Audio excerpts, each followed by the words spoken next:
Mesdames et messieurs, bonjour, bienvenue dans le bœuf politique sur JMTV+.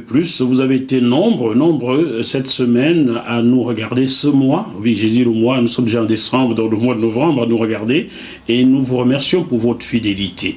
Aujourd'hui, le bœuf politique reçoit quelqu'un qui vient une fois de plus du Cameroun. Lui, actualité oblige, il faut parler du Cameroun. Bientôt, ce sera la Côte d'Ivoire avec 2020 qui se profile. Notre invité d'aujourd'hui est Alain Bellaté qui va nous brosser la situation politique qui prévaut au Cameroun depuis un certain temps.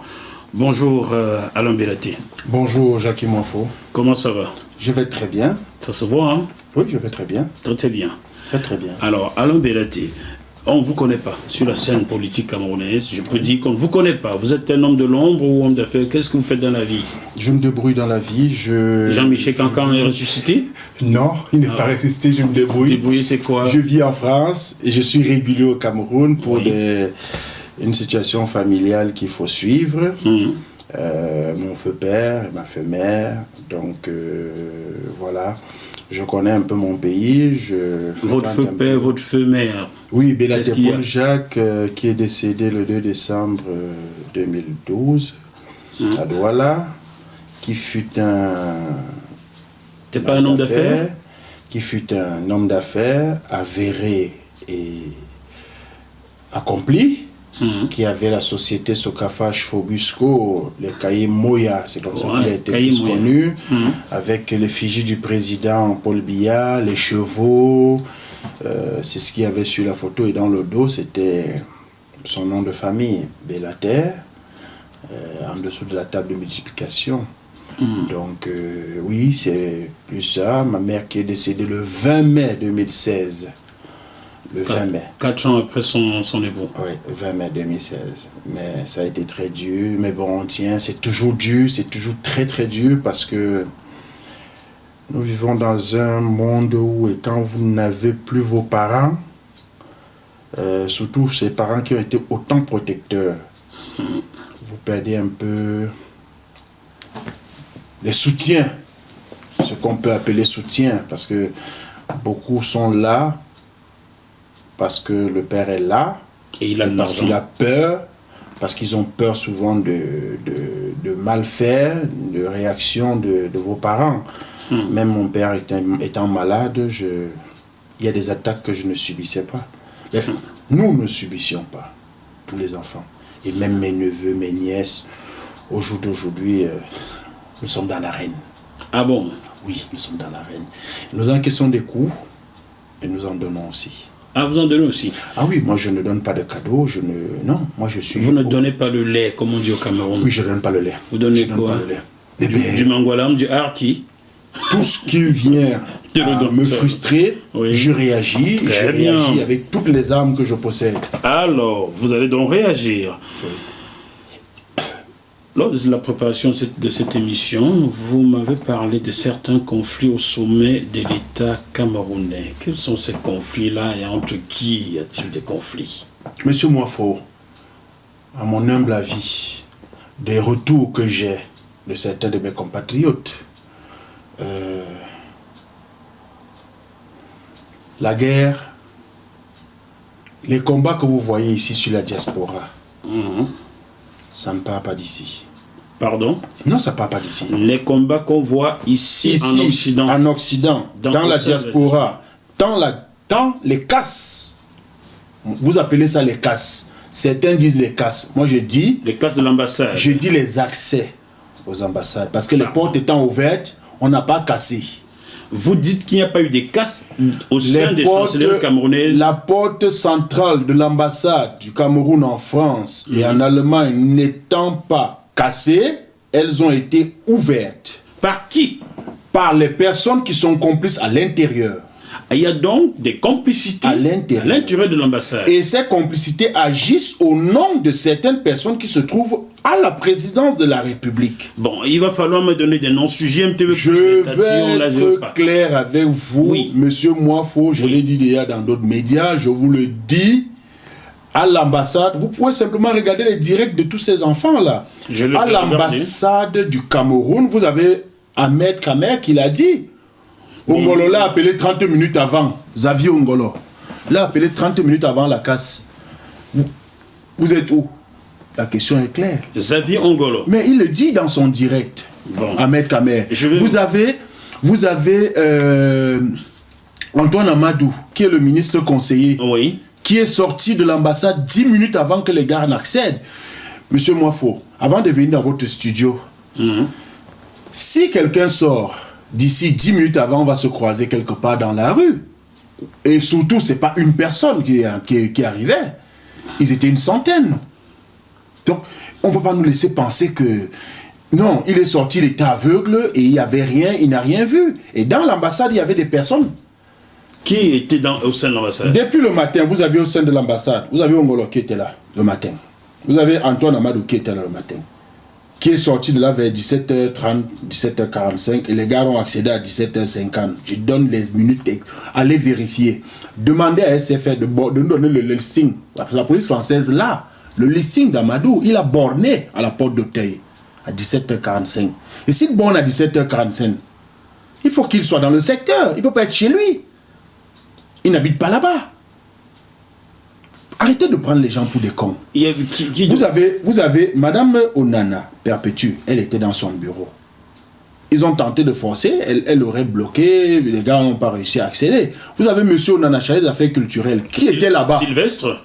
Il était là-bas. Onana Sylvestre. Il était là-bas. Bon, chers téléspectateurs, cet entretien, je vais l'envoyer à toutes ces personnes et je vais les solliciter pour réagir. J'ai leur numéro de téléphone. Je suis d'accord. Xavier Ongolo, vous avez cité. Antoine Amadou, Sylvestre Onana, Perpétue Onana, je n'ai pas son numéro, vous me le passerez. Donc, qui d'autre? Je n'ai pas son numéro, Perpétue. Qui d'autre? Donc, vous avez tous ces personnalités. Vous avez Monsieur Barrault qui était venu là-bas le matin. Et il est reparti. Monsieur Barrault. Monsieur Barrault. Qui a la même taille que vous. Oui, Monsieur Barrault était là-bas. Il est reparti ce même jour. Bon, la question est simple, Monsieur Moifo. Quand Amadou sort, a-t-il fermé la porte? Posons-nous la question. Parce qu'il est sorti de là, il ne peut pas nier. Il a dit même au service de police. Il est sorti de là. Et les gars ont accédé. Bon, s'ils n'ont pas cassé, ils sont entrés sans infraction. Et si on casse, nous connaissons tous l'ambassade, elle a 2 baies vitrées qui sont fermées. Et si on les casse, elles vont s'émietter. Ben oui, ça va de soi. Bon, et les tourniquets, ben oui. C'est infraudable. C'est infraudable. Vous voyez les usines Peugeot, Renault sans publicité. Bien. L'accès n'est pas facile, il faut y grimper. Et là, au niveau de l'accès de l'ambassade, on ne grimpe pas parce que c'est fermé au-dessus. Il y a une dalle au-dessus. Donc arrêtez de nous prendre pour des cons. Je suis désolé. Le combat que vous voyez ici, les accès des ambassades qui ont été forcés, humiliés, qu'est-ce qu'on nous a montré dans les ambassades? On nous a juste montré que dans le bureau de l'ambassadeur, il y avait un string et lubrifiant. C'était tout. On ne nous a pas dit qu'il y a eu peut-être 10 000 euros ici. C'est après que Ketchanke, depuis le Cameroun, parce qu'il est à la conférence des percepteurs à Yaoundé. C'est depuis Yaoundé qu'il déclare avoir été emporté 7 millions d'euros de somme. Comment il a fait pour savoir? Bon, il a le don de duplicité peut-être. Monsieur Ketchanke, j'aimerais bien vous rencontrer pour parler. Il le déclare. Mal lui a pris parce que vous avez monsieur Eco, le DGRE, directeur des renseignements généraux extérieurs, qui arrive dans le vol dès les casses, le soir des casses. Il arrive ici, il se rend compte à l'ambassade que le bureau de Ketchanke n'est pas cassé, il scelle. Tous les bureaux qui ne sont pas cassés, il scelle. On ouvrira en sa présence. C'est ça qui coince Ketchanke. Donc M. Ketchanke a donc menti. Il a menti. La preuve, c'est pour ça qu'ils n'ont pas voulu déposer plainte. Depuis janvier jusqu'en avril, fin avril, ils n'ont pas déposé plainte. C'est en mai qu'ils déposent plainte.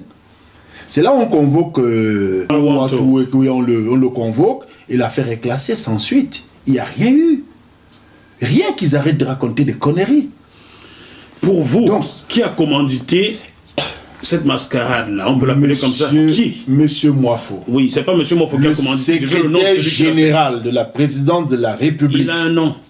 Ferdinand Gongor doit nous expliquer les transactions qu'il a avec les Ongolo, les Ketchanke, qui ont eu un retentissant à Lyon, dans le déplacement du président récent, où vous avez eu monsieur le ministre des Relations extérieures, Mbela le jeune, oui, qui a dit devant certains jeunes des 10 patriotes, parce que je les appelle des 10 patriotes, parce que vous avez vu comment ça a volé en éclat pour Paris.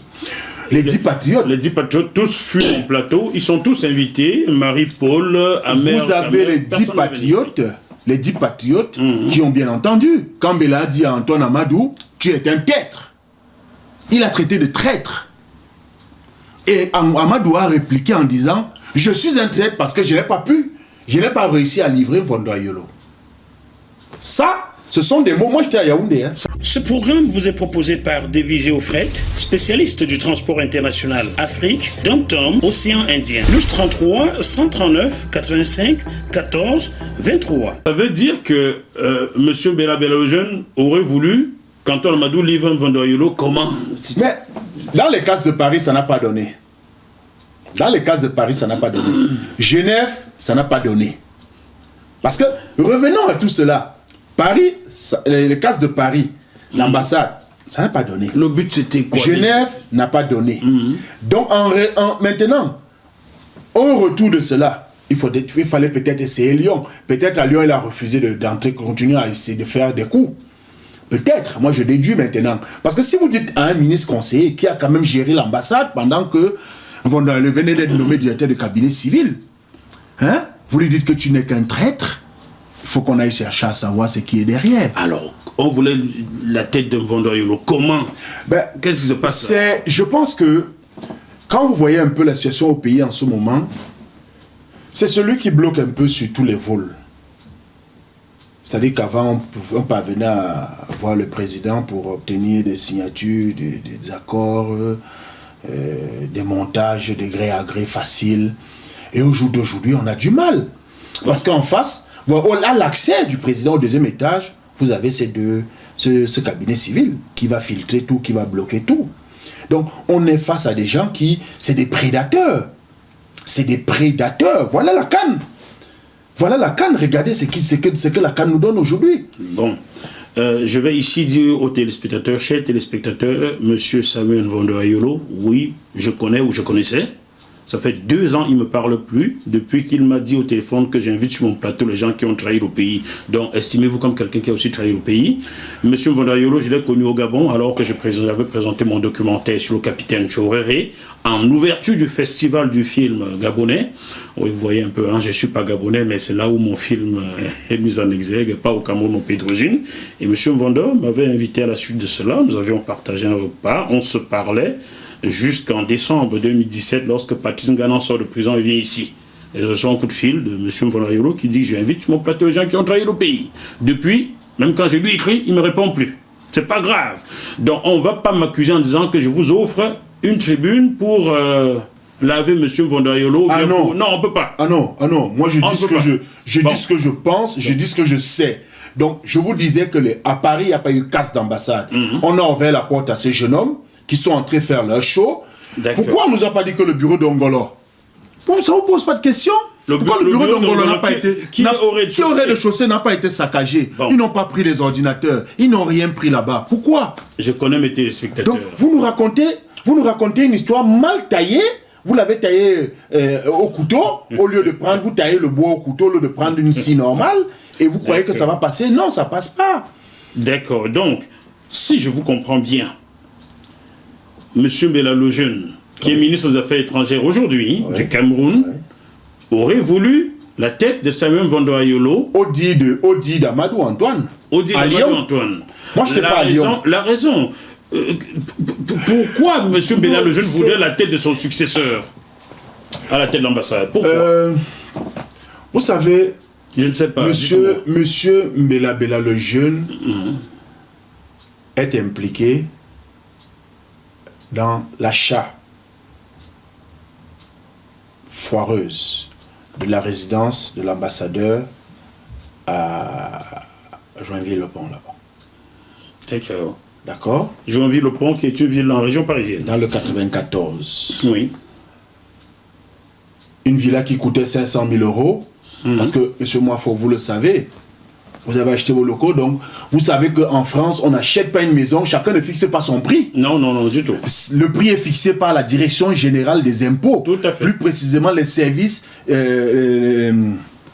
les services de la taxe immobilière. Immobilière, en effet. Donc, c'est là-bas que ta valeur, la valeur de ta la maison a une valeur qui est sur laquelle c'est imposable. Si vous faites des travaux, vous les déclarez. Vous les déclarez, en effet. Et ces travaux sont pris en compte au prorata. Tout à fait. Ce n'est jamais la totalité. Donc, une maison qui a été mise en vente 500 000 euros. En 2005, à 500 000 euros. 2006, elle était toujours à 500 000 euros parce que moi, j'ai pris la peine d'aller au service foncier, demander le listing de cette maison. C'est moi qui ai fait cette demande. C'est moi qui ai payé les montants demandés parce que ça s'achète.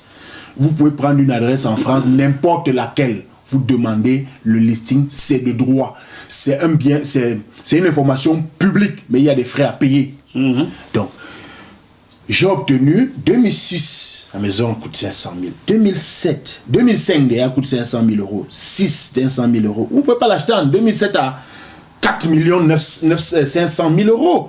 Et vous dites, oui monsieur. Même à la Côte d'Azur, 4 500 000 euros. Monsieur Moifo, je me permets de vous dire que ici, à Saint-Cloud, juste après le pont de Suresnes. Toujours en région parisienne, pas loin de chez moi en plus. Voilà. Juste à côté. Oui. Là, il y avait une maison avec une dépendance de 2 chambres et un salon à 1 800 000 euros. Et vous connaissez la côte de Saint-Cloud comparée à... Saint-Cloud est plus coté que Joinville-le-Pont. Voilà. Ça n'a rien à voir. 92, au département le plus riche de France. Ça n'a rien à voir. C'est le jour et la nuit. Donc, ils sont allés acheter dans une poubelle parce qu'ils voulaient se faire des prébendes. Ça veut dire que vous avez, moi je vous donne les noms, oui, vous avez chargé de mission Madame Fotso Macheme Joséphine qui vit où? Qui était chargée à Yaoundé. Bien. L'épouse de Fotso Victor. Donc, parce que faut pas croire, hein, elle était mise en mission par Laurent Esso, secrétaire général de la présidence de la République. Et si je pense bien, si je fais peut-être une mauvaise ou une bonne lecture, c'est pour ça qu'il l'a mise en retraite. Il n'a pas accepté la prorogation de cette dernière quand il découvre le poteau rose. Elle était en mission. Et vous ne pouvez pas acheter une maison pour un ministère. Vous n'informez pas le ministère. Est-ce que M. Laurent Esso est impliqué dans cet achat foireux? Je dirais, ou bien on l'a vu la réaction qu'il a eue en mettant cette dame en retraite, non. Donc, je peux me tromper. Je peux me tromper, mais vu la réaction qu'il a eue en mettant Madame Fotso à la retraite, Madame Macheme Joséphine, épouse Fotso, à la retraite, il s'est rendu compte du poteau rose. Bien, je ne suis pas l'ami de monsieur Esso non plus. Nous avons des amis en commun, la famille Gabriel, Louis Djodjan Gabriel. Nous avons des amis en commun, mais on ne s'est jamais rencontrés. Donc il n'est pas impliqué M. Laurent Esso. Le ministère des Relations extérieures n'était pas impliqué dans cet achat. Oh, Jésus-Marie-Joseph. Vous avez un pays... Le ministre des Relations extérieures de l'époque, c'était Eyeba ici. Ah, l'américain là. Oui. Vous aviez un agent de finances qui était, j'oublie seulement son nom, il faut me trouver des noms. Vous avez Ketchanke qui était ici. Son prénom c'est Christophe Ketchanke qui était ici. Percepteur de l'ambassade. Depuis 30 ans là. 40 ans bientôt. 40 ans. Oui. Il n'y a que lui qui peut travailler là. Donc, vous aviez Ketchanke et vous aviez l'agent DGRE de l'ambassade du consulat qui s'appelle Xavier Ongolo, qui a un rang de vice-consul. Il est commissaire divisionnaire aujourd'hui. Il était impliqué dans l'achat. En fait, qu'est-ce que l'agent DGRE? L'agent DGRE est chargé de donner la contre-information de ce que les bandits veulent faire. Mais comme lui, il avait sucé la main par le doigt, il avait sucé la main dans cette affaire. Il a une toute petite bouche. Non, il n'a pas une petite bouche. Puisqu'il a pu s'acheter un Q7, il a pu acheter... Q7, c'est une voiture. Audi Q7, il a pu acheter une Mini ici à Nanterre. À Nanterre, la BM Mini qui est là, à Nanterre, à la boule. Il a pu acheter... J'ai la facture de ça par contre, il ne sait pas. Il a pu acheter une Mini qu'il a mis au nom d'une dame. Il a pu acheter une autre voiture, une Skoda à son épouse. C'est une fille Bassa, celle de son épouse? Non. La Mini, c'est une fille Bassa. Une fille Bassa? Oui. Mais pourquoi M. Xavier Ongolo offrirait-il une voiture à une fille Bassa? Je n'entre pas dans son cocon. Son épouse va comprendre. Donc, il ne peut pas s'acheter autant de véhicules en un mois avec son salaire. Je suis désolé. Quels sont ceux? Non, on va pas lire son salaire ici. Il n'a pas un champ, il n'a pas une industrie. Même les capitaines d'industrie ne peuvent pas s'acheter ces 3 véhicules en un mois. Quelles sont les relations qu'entretiennent Xavier Ongolo et Samuel Vondoayolo? Comment sont leurs relations? Mais Ongolo se passait aujourd'hui un peu moins. Comme le patron de l'ambassadeur, parce qu'il ne venait même pas aux réunions d'après mes informations. Il boudait. Il n'acceptait pas certaines instructions. C'était pas son problème. Donc il y a une guerre entre les deux. Il contestait la qualité de cet ambassadeur Vondoayolo. Au même titre que Ketchanke. C'est pour ça que vous avez vu. Et il y a un nouveau confrère, Ndougeli. Georges Ndougeli, qui est impliqué dans cet achat.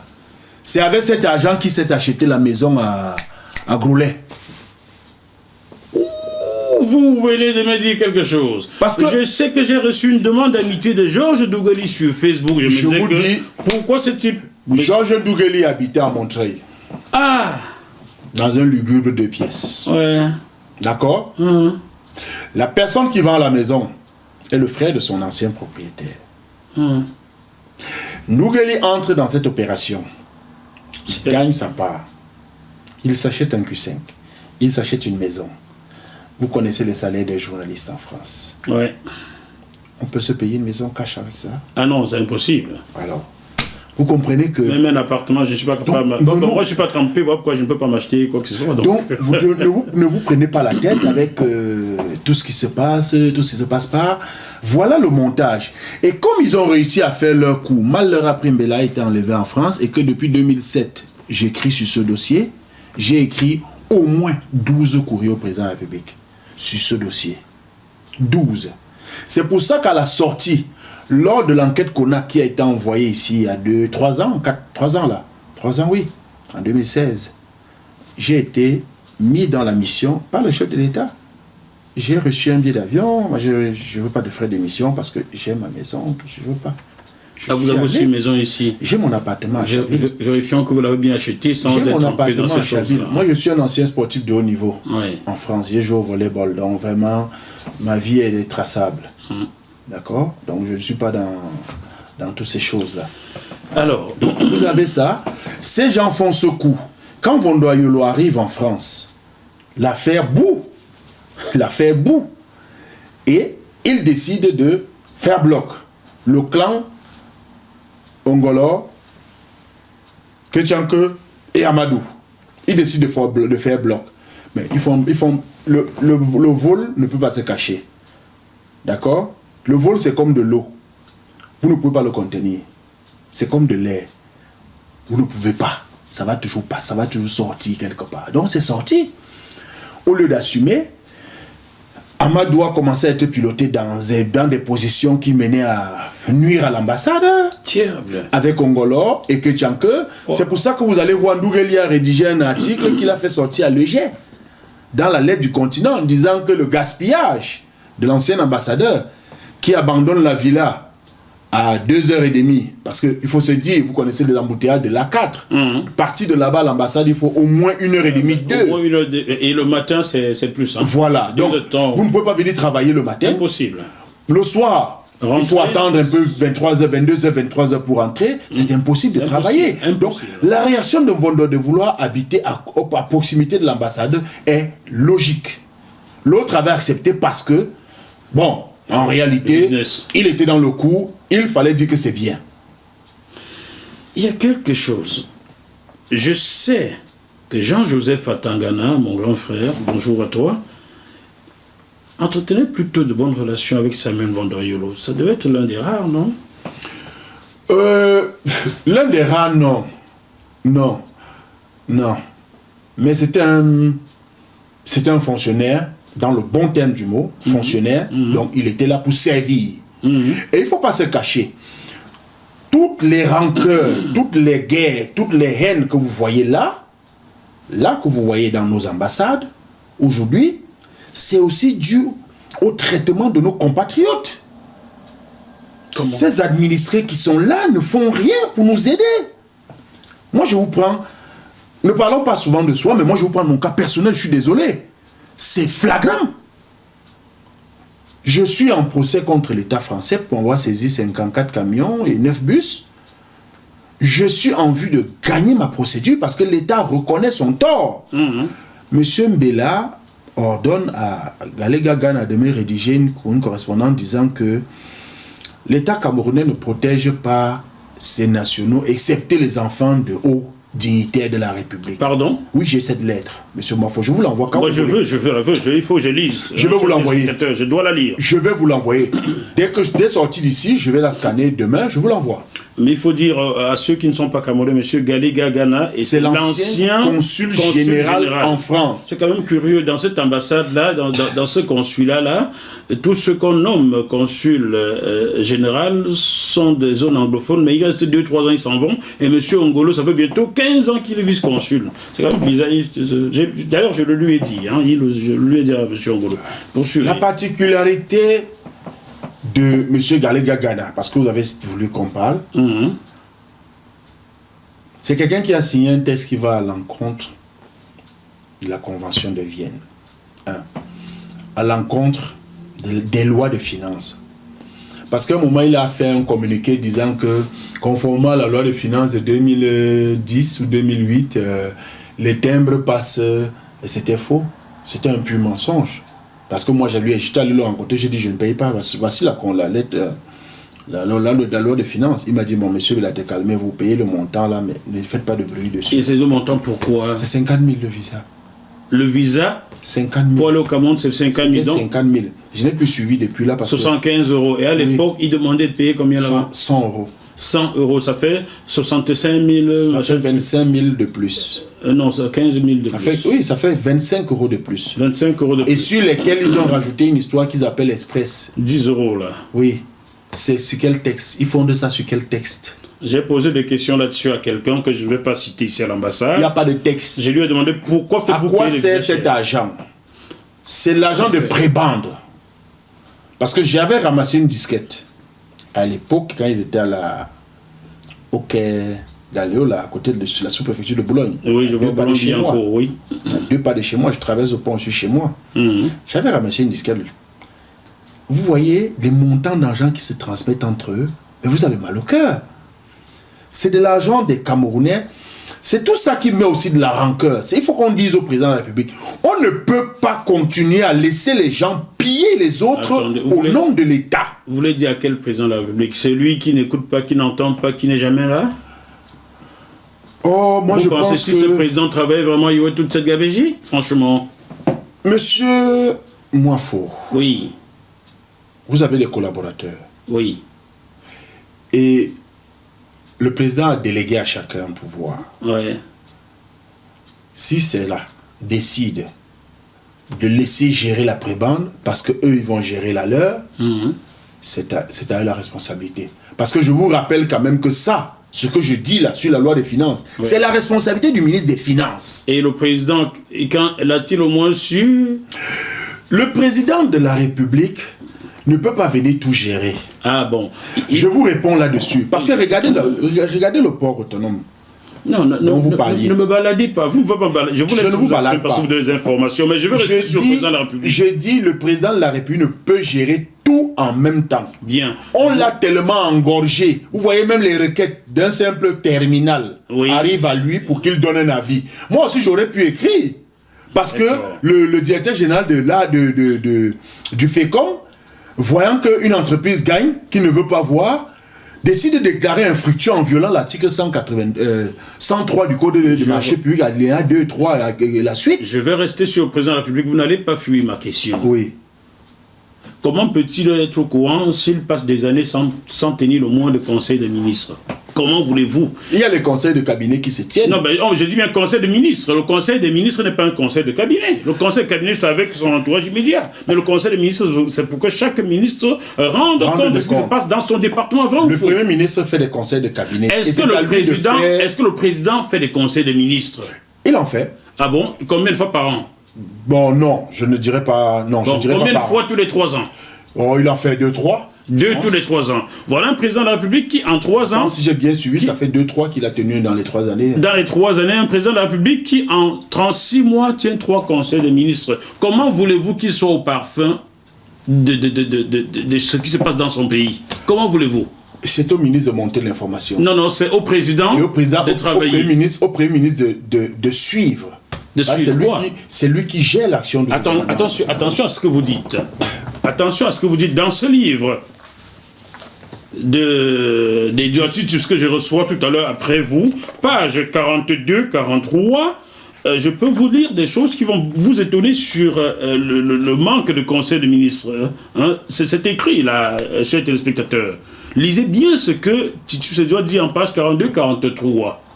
Le président de la République ne donne même pas des instructions. Vous êtes nommé, ok, vous êtes nommé, débrouillez-vous.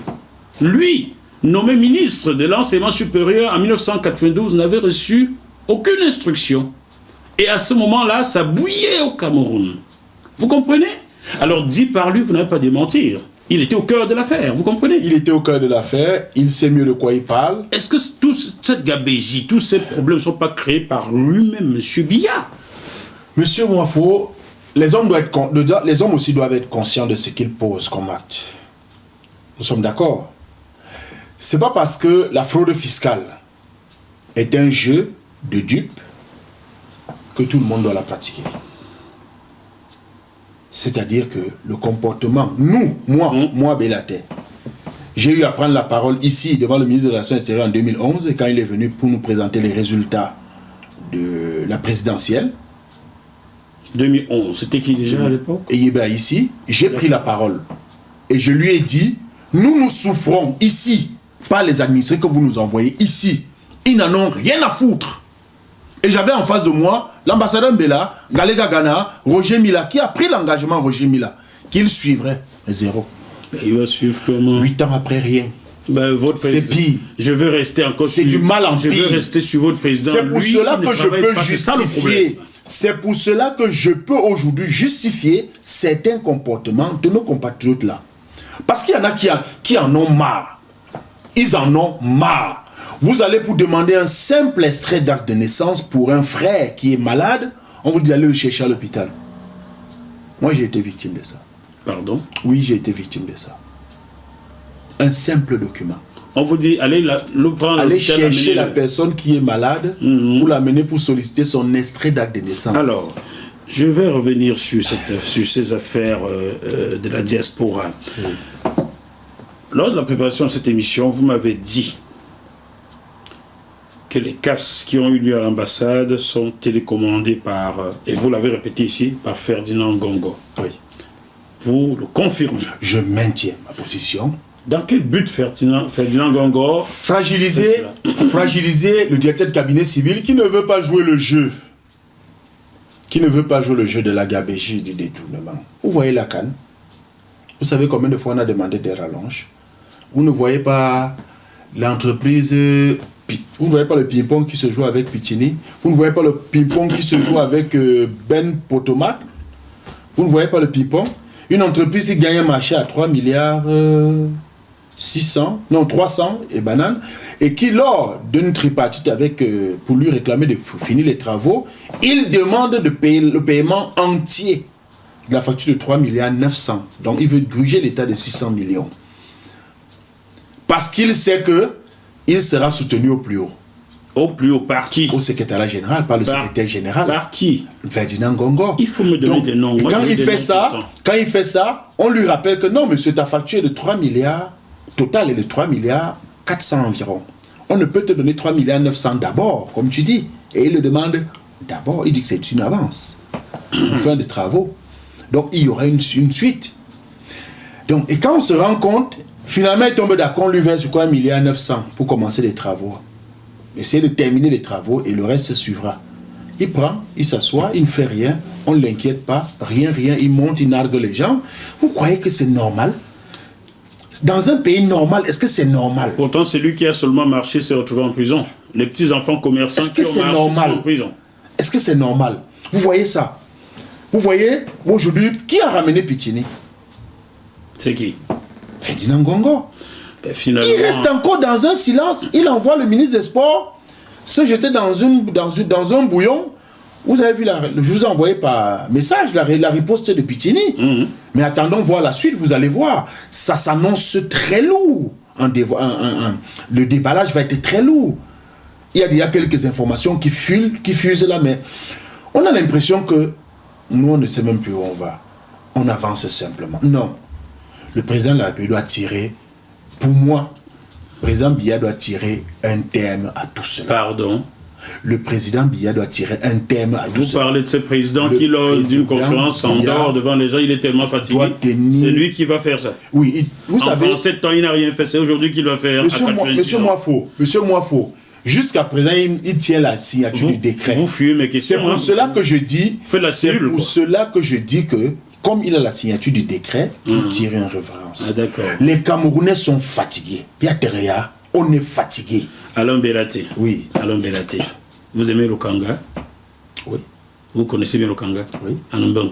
Vous me faites du Kanga, vous faites ça? Non, je ne fais pas du Kanga, monsieur Wafo. Si vous faites le Kanga. Non, pas du tout. Parce que à qui attribuez-vous toute cette défaillance au Cameroun? À qui est le responsable pour vous? Monsieur Moifo, oui. Depuis 7 ans, 6 ans et demi, 7 ans aujourd'hui, oui. que ce secrétaire général, Ngongo Ferdinand, est à la présidence. Citez-moi une affaire qu'il a gérée, qui a abouti une. Ne serait-ce que, je dis même seulement, le transfert de courrier d'un service à un autre, qui a marché une seule. C'est le problème du Cameroun. C'est un téléspectateur. Peut-être Alain Bellaté a été payé par Samuel Vondayolo pour parler comme ça. Moi, je n'ai rien reçu, je ne prends rien. Non, monsieur Moifo, je vous pose une simple question. Vous ne tapez que sur vous ne pouvez pas avoir vos enfants qui se soulèvent dans le nord-ouest et le sud-ouest. Oui. Quand on vous demande la solution à faire, vous envoyez l'armée. L'armée ne gère pas tout. Qui a envoyé l'armée? Mais, vous savez... Qui a envoyé l'armée? J'ai discuté avec le ministre Bokam. Qui a envoyé l'armée? Depuis CED. Et quand il parle en off, ça change. Hein. Oui, qui a envoyé l'armée? Lui, il a reçu les instructions du secrétaire général président Ferdinand Ngongo d'envoyer l'armée. Bien. Des gendarmes. Ça, c'est formidable. Vous ne pouvez pas envoyer les gendarmes taper sur nos frères. Et moi, je suis... Des fois, vous voyez certaines choses dans notre pays, vous vous taisez, pas parce que il vous manque des mots. Alain Bellaté. Oui. Posez ma part ici devant les téléspectateurs. Posez ma part là. Vous ne faites que taper sur Ferdinand Ngongo. Mais... Est-ce que vous savez qui est... Laurent Essoa a été secrétaire général président 2 fois. Hein. Oui, je sais, je le sais. On n'a pas eu toutes ces gabégies. Je sais aussi. Vous avez eu Amadou Ali. Et Amadou Ali, alors, ne m'en parlez pas. On a eu Amadou Ali. D'ailleurs, j'ai lui écrit à M. Amadou Ali, il ne répond pas. Il faut me répondre, M. Amadou Ali. On a eu Amadou Ali. On n'a pas eu tous ces soulèvements. Si vous saviez. Oui, mais on n'a pas eu ça. On peut poursuivre. Oui, on peut poursuivre. Devant le peuple camerounais, qui est éternellement 25 millions depuis 30 ans, là. Devant ce peuple-là. Qui est responsable? Le secrétaire général de la présidence. Non. Ferdinand Ngongo. Moi, je vais vous dire non. Le peuple n'a jamais élu. Ils n'ont pas élu le Ferdinand. Si on peut encore dire qu'on a élu quelqu'un dans ce pays-là. Moi, je vais vous donner une Qui est responsable devant le peuple? Je vais vous donner une position. Monsieur Moifo. Vous avez peur de dire que M. Paul Biya travaille mal ou quoi? Non, mais monsieur Moifo, moi... Vous avez des affaires au Cameroun, vous protégez? Je ne protège rien. Bon. Qui est responsable devant le peuple? J'ai mes affaires en France, je ne protège rien. Je dis simplement ce que je pense. Parce que depuis qu'il est là, c'est des guerres à ne plus finir. Oui. C'est des gabégies par-ci. Regardez les NAM. Bon, d'accord. Est-ce que c'est M. Ferdinand? Je ne défends pas Ferdinand Ngongo. Je ne le connais pas. Je peux même vous dire, M. Ngongo, je ne vous aime pas. Mais j'ai envie de vous avoir en interview pour que vous me racontiez votre version, car on ne peut pas taper sur une seule personne. Monsieur Ferdinand Ngongo, ça fait 7 ans qu'il est à la présidence. Depuis là, on est dans les problèmes. D'accord. Monsieur Paul Biya, ça fait 37 ans et 1 mois qu'il est au pouvoir. Oui. Est-ce que c'est monsieur Ferdinand Ngongo qui a empêché Paul Biya de donner de l'eau potable aux Camerounais? Non. Est-ce que vous avez des voyous? Vous avez des voyous? Oui, il y a des voyous, je sais. Ne me faites pas du Samuel Mott. On ne va pas s'entendre là-dessus. Jusqu'à présent, ça se passe bien. Oh, Samuel Mott, c'est mon aîné. Mais beaucoup de choses qu'il a dit chez vous m'ont choqué. Oui, vous venez de la même région en plus. Oui, on est tous d'une cam. Les gens d'une cam, là, ne me ramenez pas Niamding, Samuel Mott et vous maintenant, s'il vous plaît. Je vous demande encore, chers téléspectateurs, je vous connais bien, puisque vous m'écrivez souvent. Le responsable de cette gabégie camerounaise, c'est celui qui élu. Le président Paul Biya est comptable de tout Et cela. pas responsable. La responsabilité est pénale. Ben, Elle est pénale et elle est individuelle. oui. Elle ne peut être attribuée. C'est pour ça que je peux vous dire, sans crainte, au peuple camerounais, Maurice Kamto, ma soeur, parce que beaucoup m'ont reproché pourquoi tu affiches. Michel Ndoki, c'est ma soeur. Vous ne pouvez pas me changer ça. Je vais toujours l'aimer pareil.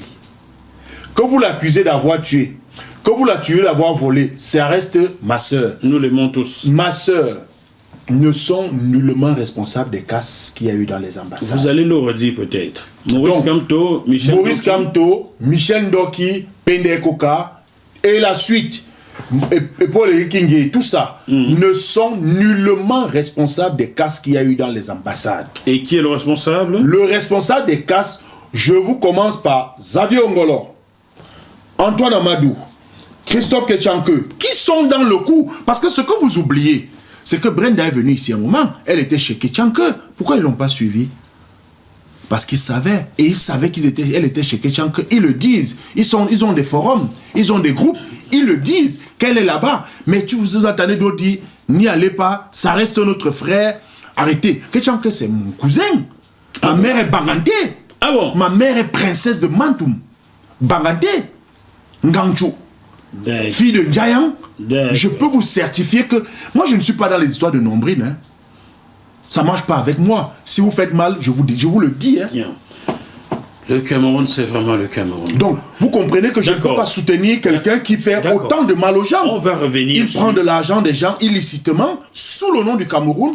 On va revenir sur M. Biya. Vous m'avez dit qu'il est, il est comptable, mais pas responsable. D'accord. Les responsables sont ceux qu'il a nommés, n'est-ce pas? Chacun est responsable à son tour. Alors, puisqu'il n'agit pas, il est donc complice. Puisque M. Biya n'agit pas, il est complice de Ngongo. On peut le dire. Alors, donc M. Biya doit rendre des comptes au Camerounais ou pas dans ce cas-là? Ah oui.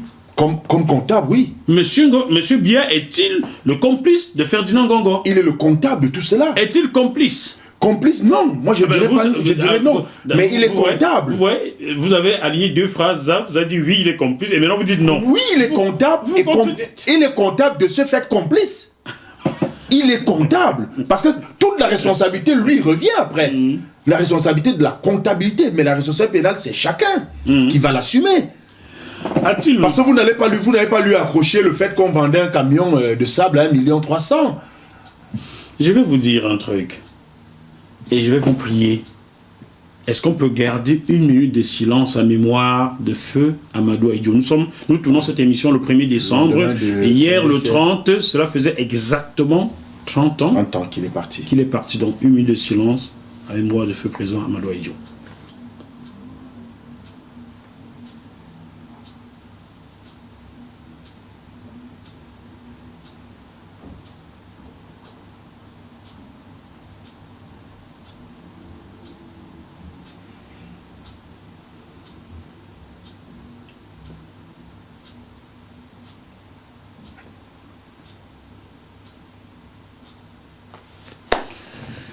Merci beaucoup, M. Bellaté. Certains nous diront encore, on n'a pas fait une minute. Bon, pour les besoins de télévision, on a été obligé de couper un peu.